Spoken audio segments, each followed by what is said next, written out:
Je reçois un message d'un pote à moi qui me dit Laouni, allume ton PC, va regarder l'interview de Booba. Et là, en allumant mon PC, ben, j'étais mort. Je me suis rendu compte à quel point l'homme pouvait être mythomane. Écoutez bien l'histoire. J'étais dans mon building, parce qu'on habite dans le même building, moi et Booba. On s'est croisés en voiture, il a fait demi-tour, il est venu me voir. Il a baissé sa vitre, il m'a dit wesh Robeux. C'est moi qui lui ai dit viens on sort dehors. Lui il me dit ok, il va, il m'attend devant. Ensuite moi, je vais le rejoindre devant et c'est moi encore qui lui dis c'est quoi ces histoires de clash. Et c'est là que lui commence à s'emporter. Il me dit comment ça, ces histoires de clash, c'est toi qui m'envoies des pics sur des morceaux, tu me clashes. Je lui ai dit écoute Booba, ce clash n'était pas pour toi. C'était juste une punchline dans une chanson. C'est une longue histoire, c'était pas pour toi. Et il me dit si, tout le monde sait que c'est pour moi, nanana, nanana, toute mon équipe me le dit, tout le monde. Je lui ai dit écoute Booba, ce clash n'était pas pour toi. Et il me dit alors pourquoi t'as pas démenti? Je lui ai dit écoute, quand j'allais avoir des interviews pour la sortie de mon disque, quand on m'aurait posé la question et on me l'aurait posé, j'aurais dit écoutez moi j'ai rien contre Booba. Pourquoi est-ce que je vais aller le piquer? Pourquoi est-ce que je vais aller clasher? Il m'a rien fait. Et il me dit ouais mais t'aurais pu dire ça sur Twitter pour démentir. Je lui ai dit écoute moi j'ai pas le temps de me prendre la tête avec des tweeters comme ça. Ensuite il me dit de toute façon moi j'aime pas ton comportement, j'aime pas ta manière de te mélanger, j'aime pas nanana. Et moi je savais qu'il disait tout ça derrière moi depuis 6 ans. Ça fait 6 ans qu'il parle derrière moi, qu'il dit ça à différentes personnes, mais on y reviendra. Et là j'étais un peu content qu'il se livre un petit peu. Parce que pour une fois dans sa vie, il prenait un peu ses couilles et il me disait des choses. Mais moi, je les savais déjà, ces choses. Donc, je lui ai dit mot pour mot. Depuis toutes ces années, on se croise tous les jours. Pourquoi t'es jamais venu me dire tout ce que tu dis dans mon dos? On se connaît pourtant. Et là, il me dit, on se connaît pas, t'es pas de ma team, tu manges à tous les râteliers, moi, j'aime pas les trucs comme ça. Je commence à lui dire, mon frère, c'est rien ça. Mon frère, si t'as quelque chose à me dire, tu me le dis. Ensuite, il me dit, ouais, mais de toute façon, tu sais quoi? Moi et toi, on se parle plus, on se serre plus la main. Comme un gamin de 8 ans. Un petit con. Un moins que rien. On se serre plus la main, on se dit plus bonjour, on se calcule plus. Voilà, toi et moi, c'est comme ça. Je lui ai dit, ok. Je suis rentré chez moi tranquille. Et je me suis dit, putain, c'est vraiment un moins que rien. Hassol, il a parlé de moi à l'ancienne. Il a dit, ouais, il était mieux avant ou quoi, nanana. Et là, j'ai halluciné, j'ai khla, comme on dit, j'ai eu peur. Je me suis dit, comment est-ce qu'on peut être un mytho et un moins que rien? Et surtout, comment on peut être amnésique à ce point-là? De l'amnésie. La première fois de ma vie où j'ai rencontré Booba, c'était à Bois d'Arcy. Il chantait par les fenêtres, je l'ai vu de mes propres yeux. Karim Kalimet l'a fait chanter par la fenêtre. Momo Larch en est témoin, il cherchait la protection de Papou. Là, je sors les vrais noms. Même lui, dans ce PC, je dois se dire, mais comment il peut... Tu étais une victime. Booba était une victime à Bois d'Arcy. Une victime. Des fois, il simulait, il voulait pas sortir en promenade, il restait... Et ça, je jure devant Dieu que c'est vrai. C'était une victime. À l'époque, j'étais à Bois d'Arcy pour cambriolage, séquestration, vol en réunion. On était 8 à tomber. On était des vrais mecs du terre-terre, on n'en avait rien à battre. On faisait nos conneries. On se retrouvait en prison parce qu'on n'avait pas le choix. Booba fait exprès de se retrouver en prison parce que tu peux pas faire un taxi basket. Tu peux pas. Et te retrouver en prison à Bois d'Arcy pour 1 an ou je sais pas quoi. Hassol, j'ai flairé un peu le truc en vrai. Depuis longtemps j'ai flairé. Mais j'aimais bien Booba parce qu'il rappait bien. C'était Booba de lunatique. C'était à la kiss.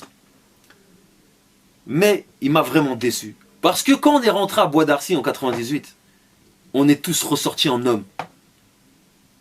On est rentré comme des bonhommes, on est ressorti comme des bonhommes. Mais l'image que Booba a laissée à Bois d'Arcy, c'est à vous de juger. Mais en tout cas, j'ai vu, il rappait par les fenêtres. Il rappait par les fenêtres. Alors concernant Panam Boss, tu dis aussi dans une autre interview que les personnes qui étaient dans Panam Boss ne sont pas les boss. Ce ne sont pas les vrais boss. En faisant Panam Boss déjà, j'ai glorifié Panam, notre ville. À Paname, on est les boss. Donc je peux pas ramener aussi tous les rappeurs et tout, mais j'en ai ramené une bonne partie. De toute façon, c'était la première fois que tu vois autant de rappeurs qui sont réunis sur un même morceau, que ce soit les rappeurs ou les guests. Mais la chose qui m'a choqué, c'est qu'il a dit que dans le clip Panam Boss, il n'y avait pas les boss. Tu prends des mecs comme 2 Balles de Nec. Ménage à trois. Tu prends des mecs comme Arsenic, Secteur A, Jackie, pilier du rap français. Tu prends des mecs comme Bustaflex, comme Sage Poète de la rue, comme Mac Taylor. Des mecs qui ont porté le hip-hop. Des mecs qui ont fait en sorte que le rap existe aujourd'hui. Quand tu te permets de dire que ces personnes-là ne sont pas les boss de Paname, c'est que tu as un problème. Mais ce qui m'a choqué, c'est quand il a dit ça, en parlant aussi de Roca. Petit cours d'histoire pour les personnes qui ne connaissent pas Roca. Roca faisait partie du groupe La Clica, avec Daddy Lortzi et toute leur équipe, respect à eux. Mais Booba a commencé dans le hip-hop en tant que danseur. Tu étais danseur, tu faisais du smurf pour La Clica. Ensuite, un peu plus tard, ils t'ont donné ta chance. Et ils ont fait en sorte qu'aujourd'hui, tu sois Booba. Et aujourd'hui, 10 ans après, avec le succès, avec la renommée, comment est-ce que cette personne minable peut se permettre d'émettre une critique sur les personnes qui ont fait en sorte qu'il soit là où il est aujourd'hui? Comment est-ce que tu peux te comporter comme ça? Et t'as aussi, t'en as pas. Il y avait Zoxy aussi, je peux parler de Zoxy. C'est Zoxy aussi qui a mis les gens de Boulogne. En 15 ans de carrière, Booba a fait croquer qui? Booba a produit qui? Booba a mis qui en avant? Ne comparez jamais Booba à moi. Jamais. En même pas 6-7 ans de carrière, parce que quand je suis arrivé dans le game, ils étaient déjà à 2-3 albums. Regardez qui j'ai mis en avant.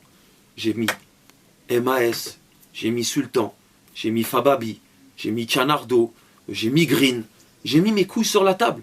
Quand je fais une mixtape Capital du Crime 3, Capital du Crime 2, Capital du Crime 1, j'invite toujours tous les petits rappeurs de la nouvelle génération. Et je fais des clips avec eux.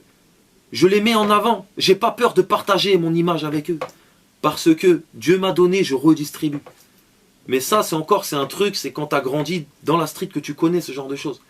Mais comme encore une fois, on n'est pas du même milieu social, et ben moi et ce moins que rien, on n'a pas la même vision de la vie. On n'a pas cette même vision. Cette notion de partage. Dieu te donne, tu redistribues.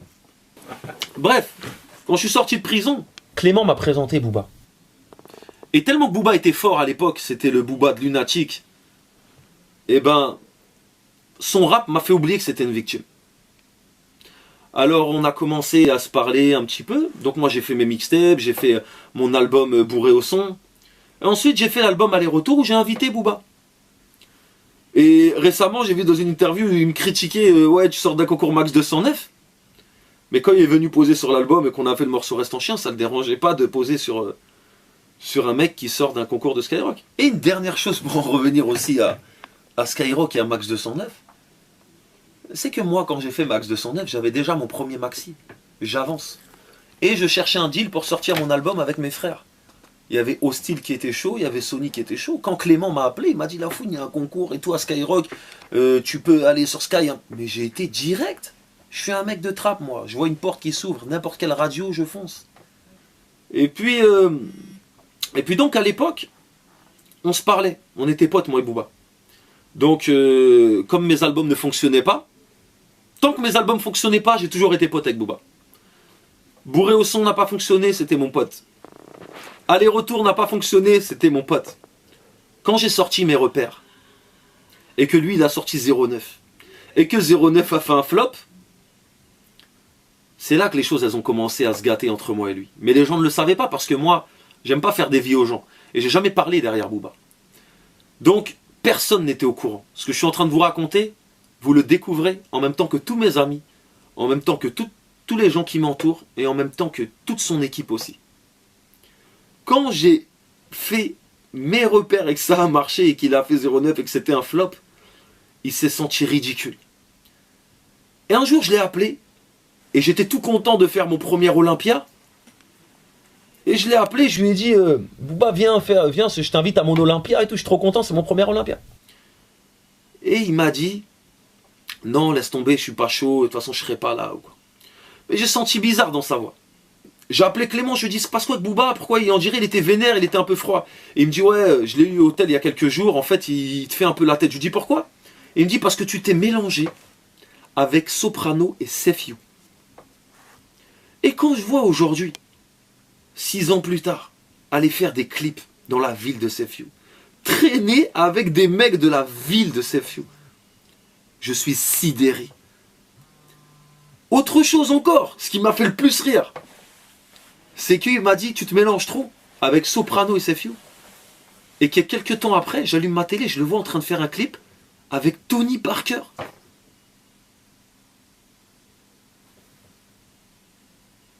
J'ai dit, c'est quoi ce délire? J'ai dit, on a du chemin entre le Crimpa et Tony Parker. Ensuite, quand je l'ai vu quitter son équipe 45 scientifiques, je me suis dit, il y a un problème. Un peu plus tard, j'ai su pourquoi il les avait quittés. Il les a quittés parce qu'il voulait passer sur Sky. Il voulait avoir des planètes rap. Aujourd'hui, tu le vois critiquer Planète Rap, sucer, faites des planètes rap. Quand je le vois critiquer Fred de Sky, alors que Fred de Sky était le premier à passer les sons de Booba sur Skyrock, je me dis que c'est vraiment un lâche et un moins que rien. Surtout qu'il connaît la route de Skyrock. Donc s'il a des choses à dire, qu'il aille les dire à Fred, au lieu de faire des t-shirts sur lui, des trucs de bouffon, des trucs de lâche. S'il a un problème avec Fred, qu'il aille lui dire. Après mes repères, les problèmes internes dont il parle, parce que moi j'avais aucun problème avec lui, ils ont commencé. Il a appelé, donc comme il a vu que je commençais à prendre du poids et que lui il était en déclin, ça lui a fait peur. Donc il a commencé à essayer, je dis bien essayer, de me boycotter rageux comme il est. Ça a commencé par qui? Ça a commencé par Street Fab. Il a appelé Street Fab Oz, il lui a dit ouais, en ce moment tu te mélanges trop, arrête de faire des prods pour la fouine, des trucs comme ça. Oz il lui a dit, parce que c'est un bonhomme, il lui a dit écoute, si t'as un problème avec la fouine, va lui dire en face. Parce qu'en ce qui me concerne, il m'a jamais parlé de toi en mal. Booba s'est senti carnat, il commençait à bégayer au téléphone. Il lui a dit ah ouais tu le prends comme ça, l'autre il a dit bien sûr je le prends comme ça. Il était même prêt à faire enlever ses prods de autopsie, des trucs comme ça. Après il a raccroché avec lui, il a coupé court avec lui sans plus reparler. Il a appelé One Shot, un autre de Street Fab. Il lui a dit ouais, allume ton ordinateur, tape Fouine History et regarde à la 8e minute comment la fouine se ridiculise sur Fouine History. Donc, si j'ai bien compris, Booba suit Fouine History. Donc si j'ai bien compris, Booba tape mon nom sur internet, Fouine History, la fouine. Il prend son temps comme un gamin de 8 ans. Bon, je dirais pas qu'il est fan de moi, mais bon, à cela vous de juger. En tout cas, il va taper la fouine. Moi, sachez un truc, c'est que jamais de ma vie, j'ai tapé Booba sur internet. Jamais. Tu sais, ces clips, vous savez, je les ai jamais vus. Des fois, je tombe dessus à la télé et je laisse parce que je suis pas un rageux. Ces albums, depuis 09, j'ai pas écouté un album de lui. Il a essayé de nous boycotter par tous les moyens. Et donc, après avoir essayé de me boycotter avec Clément, avec Oz, avec One Shot, avec Macari, avec... le mec a même essayé de boycotter mes artistes. Parce que Fababi, il avait posé sur Autopsie, volume 4. Lorsqu'il a appris qu'il était sur Capital du Crime 3, il l'a retiré net de Autopsie 4. C'est juste pour vous montrer à quel point ce mec-là n'a pas la notion du partage. Pour en revenir aussi à ce qu'il dit sur la vidéo. Mais il y a une chose que je comprends pas, moi. C'est que mec, en ce moment, t'es en clash avec plein de personnes. Il y a même des mecs qui t'ont dit nique ta mère sur une chanson. Tu vois. Qu'on me pardonne le mot, moi j'oserais jamais traiter la mère à quelqu'un. Mais il y a même des mecs qui te disent nique ta mère. Il y a des gens qui te clashent, qui citent ton nom. Mais le mec, il vient s'en prendre à Fouini. Donc je me suis demandé pourquoi. Mais quand tu vois, quand je mets une vidéo qui a fait des millions de vues en un week-end, il veut surfer sur ce buzz. Quand je vois que les gens t'insultent pendant 3 minutes et que toi, pour un pic que tu as pris pour toi et qui n'était même pas pour toi, tu me mentionnes dans tes vidéos officielles. Je me dis vraiment que tu es un bouffon. Pour finir, mec, il ne sera jamais le boss, Booba. Jamais. Quand j'ai rencontré Booba, pour moi, c'était un grand. 10 ans plus tard, je veux pas dire, mais j'ai l'impression que c'est comme mon petit. Il me suit sur Twitter, il me suit dans mes Fouine History, il me suit dans mes aventures. J'ai l'impression que c'est un petit. Et il n'a pas du tout un comportement de boss. Produis des artistes, monte un label, fais tes preuves sur le terrain surtout. Et surtout, mûri. Mûri parce que le mec a 35 ans quand même. 35 ans. Et ce que je tenais à dire aussi, c'est que moi, j'ai aucune haine envers Booba. Aucune jalousie. Moi et Booba, on habite dans le même immeuble à Miami. On se voit tout le temps. Et puis on se calcule pas. On se serre la main, bonjour, au revoir. Et moi, ce que je vous dis, ça vient du cœur. Quand on était en train de parler, moi et Booba à Miami, et qu'il me disait ses vérités à 2 francs, je me disais, moi, la seule chose à laquelle je pensais, je me disais, mais pourquoi est-ce que on se serre pas les coudes? Pourquoi tu viens pas me demander du sel? Pourquoi je viens pas te demander du sucre? On vient de loin, non? On a connu la misère, on a connu le terre-terre. Aujourd'hui, alhamdoulilah, on est à Miami, on a des valets de parking, on a des belles voitures. Et c'est pas fini. Tous les jours, j'entends des nouvelles choses sur ce mec-là. Il parle derrière moi, il parle derrière moi, il parle derrière moi. Et quand il me croise dans l'immeuble, il me serre la main comme si de rien n'était, tranquille. Le mec, il est parti dire aux mecs de son label et à des compositeurs aussi français et à des mecs qu'on a en commun de sources sûres. Il part dire à son équipe aussi, la fouine me copie. Ça y est, je suis venu habiter à Miami, lui aussi vient habiter à Miami. Je viens habiter dans cet immeuble-là, alors lui aussi vient habiter dans cet immeuble-là.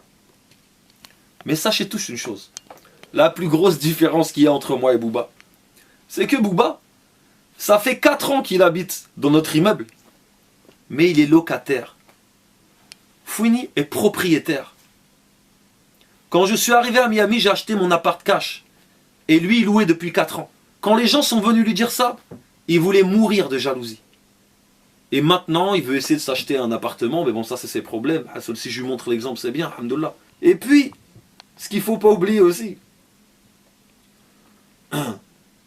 c'est que quand tu es un mec de la rue, quand tu rappes avec ton cœur, quand tu as connu les restos du cœur, quand tu as connu les allocations familiales, les APL, quand tu as connu les expulsions, quand tu as connu les huissiers, la première chose que tu fais quand tu gagnes de l'argent, tu sécurises un appartement. Tu t'achètes un appartement. Et tu te dis dans ta tête, je ne veux plus jamais revivre ça. Parce que c'est horrible de se faire expulser. Aujourd'hui, si je fais cette interview comme ça, c'est parce que mes grands m'ont contenu. Ils m'ont dit, Laouni, calme-toi, tu vas faire les choses dans les règles. Il a voulu faire une vidéo, tu vas faire une vidéo. Parce que moi, à la base, dans ma tête, je voulais aller faire des trucs de fou. Et je sais que j'aurais plus jamais revu ma fille. Je sais où je me serais retrouvé à cause de tes conneries.